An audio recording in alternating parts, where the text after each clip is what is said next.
Pre nekoliko meseci sam se zaposlio u jednoj firmi koja se bavi testiranjem tehnoloških čipova.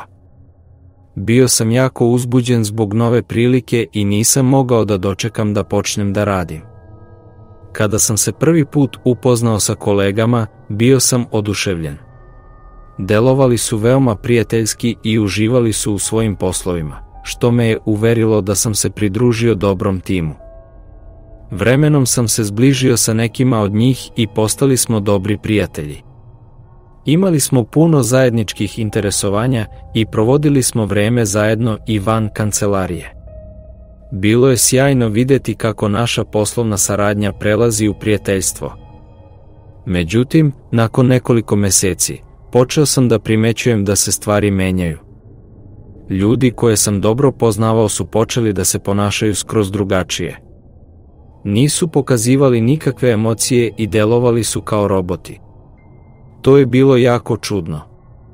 Jedna od mojih koleginica, Milica, koja je uvek bila nasmejana i lepo raspoložena, sada nije pokazivala emocije i bila je totalno hladna. Kada bih je pitao da li je sve u redu, odgovarala bi samo da jeste i nastavljala bi svojim putem. To me je zabrinulo jer sam se pitao da li se nešto loše dogodilo u njenom životu ili na poslu. Odlučio sam da pitam kolegu Marka za čudno ponašanje Milice. Kada sam razgovarao sa njim, shvatio sam da i on ima slična iskustva i da se i on ponaša na sličan način. Bilo je očigledno da su ljudi u firmi postali neobično distancirani i izolovani. To je bio veliki kontrast u odnosu na ono kako su se ponašali kada sam se pridružio timu. Bili su otvoreni i prijateljski nastrojeni, a sada su se činili poput stranaca. Bilo mi je jako teško da shvatim šta se događa. Njihovo čudno ponašanje je počelo da me zabrinjava, ali sam odlučio da nastavim sa svojim poslom. Uzimao sam u obzir da se radi o firmi koja se bavi testiranjem tehnoloških čipova, tako da sam pomislio da možda zbog intenzivnog rada i velikog pritiska moje kolege prolaze kroz neki stresan period. Ipak, nakon nekoliko dana čuo sam da se vrata stalno otvaraju i zatvaraju, što me je još više zabrinulo. Odlučio sam da proverim o čemu se radi i šta se dešava u kancelarijama mojih kolega. Kada sam ušao u kancelariju koleginice Milice, video sam je kako se kreće napred i nazad, bez ikakvog smisla. Bio sam zbunjen i zabrinut, pa sam je upitao da li je sve u redu. Milica me je pogledala sa blagim osmehom i potom je počela da obara sve sa svog stola, a zatim je krenula prema meni. Tada sam osetio strah i instinktivno sam pobegao u lift i otišao kući. Nakon toga, narednih dana sam odlučio da radim od kuće i nisam dolazio na posao. Međutim, tada sam počeo dobijati poruke od Marka i Milice gotovo istovremeno, u kojima su se interesovali kada ću se vratiti na posao. Ova poruka me je još više zbunila, posebno zato što sam dobio i poruku od šefa firme koji me je pitao da li je sve u redu i kada planiram da se vratim na posao. Sve ovo mi je delovalo jako čudno i alarmantno, tako da sam odlučio da odem u firmu kako bih dodatno istražio šta se dešava. Nakon što sam se vratio na posao, primetio sam da se sve moje kolege sada ponašaju kao roboti, bez ispoljavanja bilo kakvih emocija ili pokazivanja interesovanja za bilo kakve druge stvari osim za svoj posao. Ovo je bilo vrlo uznemirujuće, jer su nekada bili veoma otvoreni i druželjubivi. Trudio sam se da shvatim šta se zapravo dešava u firmi u kojoj sam zaposlen. Kao što sam primetio, zaposlenici su se ponašali čudno i nisu bili kao ranije. Međutim, nisam mogao da dokučim razlog za to. Jednog dana sam primetio da je šef otišao na pauzu, ali da mu je ostala kartica za ulaz u njegovu kancelariju. Odlučio sam da iskoristim priliku i uđem u njegovu kancelariju. Ulogovao sam se na njegov računar i kada sam ušao u strogo poverljivu bazu, otkrio sam da se u firmi sprovodi tajni eksperiment na zaposlenima. Cilj eksperimenta je bio da poveća produktivnost i efikasnost zaposlenih, a eksperiment se sprovodio u tajnosti. Shvatio sam da su čipovi ugrađivani u toku redovnog lekarskog pregleda, koji se sprovodi u toku svake godine. Odjednom sam shvatio da firma nije ono što sam mislio na početku. Predstavljali su se kao da pomažu svojim zaposlenima i da im je zaposleni na prvom mestu, ali to nije bilo istinito. Sve je bilo podređeno ovom eksperimentu, a zaposleni su bili samo zamorčići za testiranje. U tom trenutku sam čuo kako se šef vraća sa pauze i znao sam da ne smem da ga zateknem u svojoj kancelariji. Napustio sam kancelariju brzo, neprimetno i sa zebnjom. U toku radnog vremena dobio sam mail u kome se pod znakom hitnosti navodi da moram otići na redovni lekarski pregled i da sam jedini zaposleni koji još uvijek nije to završio. Pisalo je kako je firma sve organizovala i da ću morati za 2 dana doći na lekarski. Međutim, znao sam da to nije običan lekarski pregled. To je deo tajnog eksperimenta koji se sprovodi nad zaposlenima. Shvatio sam da moram da uradim nešto povodom toga, ali nisam znao šta da konkretno preduzmem. Situacija je postajala sve opasnija, a ja nisam imao ni jedan dokaz protiv njih.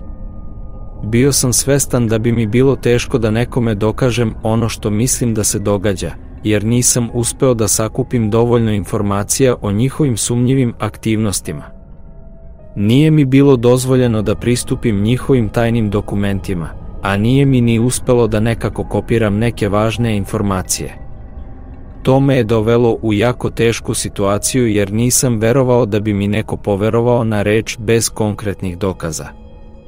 Uz to, postojao je rizik da me sumnjiče ako se ne pojavim na poslu, što bi moglo da izazove još veću zabrinutost i sumnju u moje ponašanje. Sa druge strane, nisam želeo ni da otkrivam svoje planove i odlazim na njihov lekarski pregled koji su inače morali da obave svi zaposleni. Dok sam razmišljao šta da uradim, dobio sam poziv od svog šefa koji me je pitao šta sam radio u njegovoj kancelariji i zašto sam koristio svoju karticu da uđem unutra.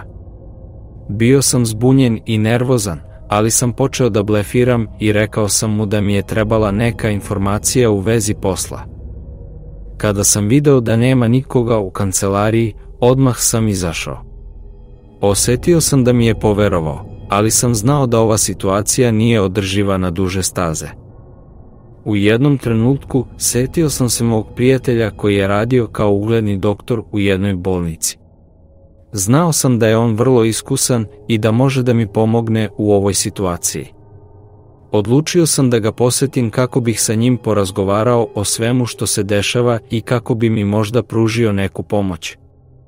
Otišao sam do lekara i ispričao mu svoje sumnje o tajnom eksperimentu koji se odvija u firmi.